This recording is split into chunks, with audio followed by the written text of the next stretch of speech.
Hi, my name is Alexandria Palmer, class SPCE 683, section 805. This is case study number 3.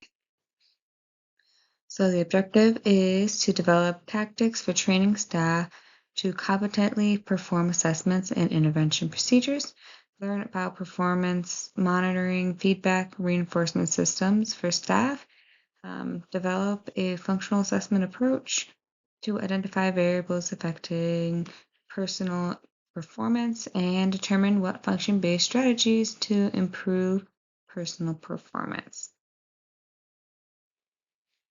So the first thing I want to talk about is treatment integrity. So what treatment integrity is making sure that the intervention is being implemented as intended, ensuring that it is delivered accurately and consistently as put in by the BCBA.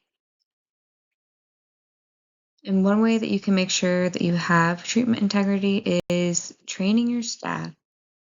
So the first one that we're going to talk about is developing tactics for training staff to competently perform assessments and intervention procedures. So the best way is to use a behavior skills training, BST, and that is first we're going to describe the skill. So describing the intervention to make sure that they understand it to the best of their ability, and it is consistent across the board of all staff that are working with him. And a great way to do this is to have a pod meeting.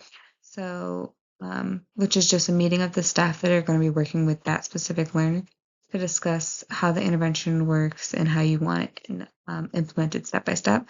And then during this meeting, it'll be a great idea to model the skills, so model the intervention, and give the staff why. Why are we doing this intervention this way? It kind of helps answer a lot of the questions for staff. And then practice the skill. So I like to do a I do, you do, and then we do. So first I will show them how to run the intervention, and then I will let them run the intervention and kind of coach them through it, and then we'll do it together just to make sure that it is done multiple times consistently across the board. And then we're going to observe the skills. So we're going to track the data to make sure that there is treatment integrity and make sure that the intervention is working and is effective for that learner. And a great way to do that is to, when you're tracking data, once you put in that new intervention, put in a phase change line on the graph to show this is when the intervention was implemented, and then the before of this was either a different intervention or this was the baseline. And then we're going to provide feedback for staff throughout the whole entire thing. With this learner, uh, this learner engages in the SID and the AGG more frequently lately, so it is beneficial to provide that feedback mainly in the moment for staff right now, to make sure that we're following that intervention, as we might get a little bit flustered in the moment of trying to make sure that we're, one, keeping the learner safe, and two, following that behavior protocol. And then lastly, we're going to repeat. We're going to repeat those training steps until it's mastered and it's run in a specific manner. The next one is to use performance monitoring, feedback, and reinforcement systems for staff. So a great way to do this is either we're going to use formal or informal. So formal is planned feedback. It's data driven, so just looking at the graphs, immediate structured feedback. So you're going to give them that feedback as you're supervising the staff, and that, like I said before, is a great way to ensure that the behavior protocol is being followed, as some staff might get overwhelmed as behavior is occurring in the moment. The next one that we could use is informal, so that's not planned. Feedback might be immediate, or it might even be delayed if you're kind of with somebody else and you see it occurring at the corner of your eye, you're kind of watching, but you're also supervising this other staff member, you might delay that feedback and maybe pull them later. So then we're going to develop a functional assessment approach. So performance diagnostics to identify variables affecting personal performance. So a lot of it with this learner is I've gotten a lot of people saying that they are feeling burnt out because the behaviors are so intense.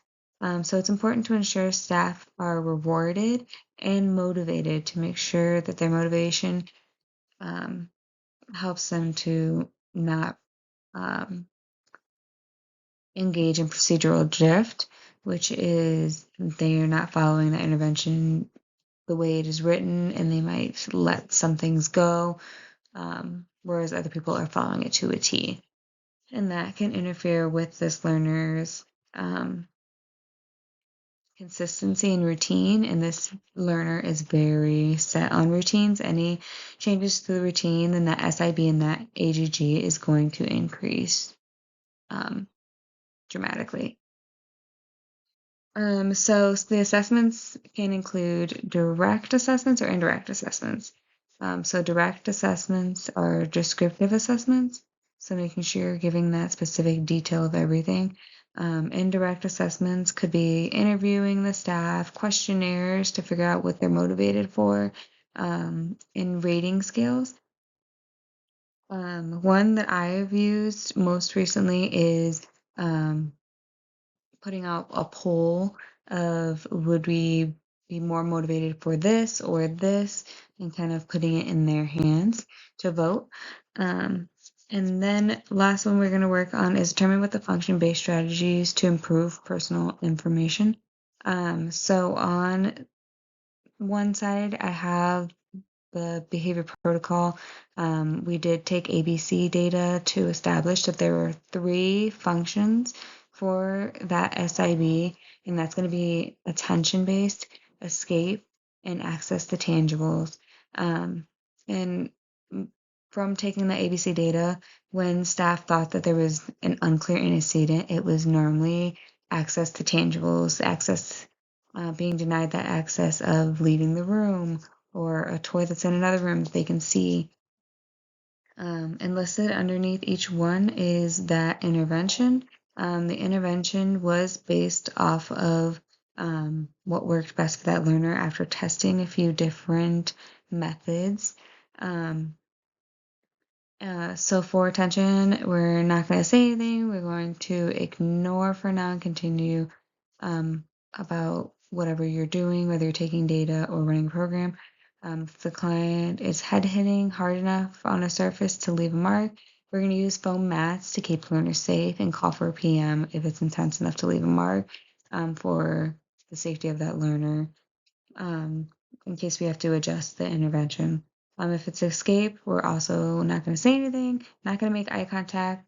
We're going to ignore and follow through on that demand. If the client is head hitting, same protocol. If it's hard enough to leave a mark, we're going to call for a PM. If not, we're going to use those mats and kind of block for that learner's safety and the safety of their noggin.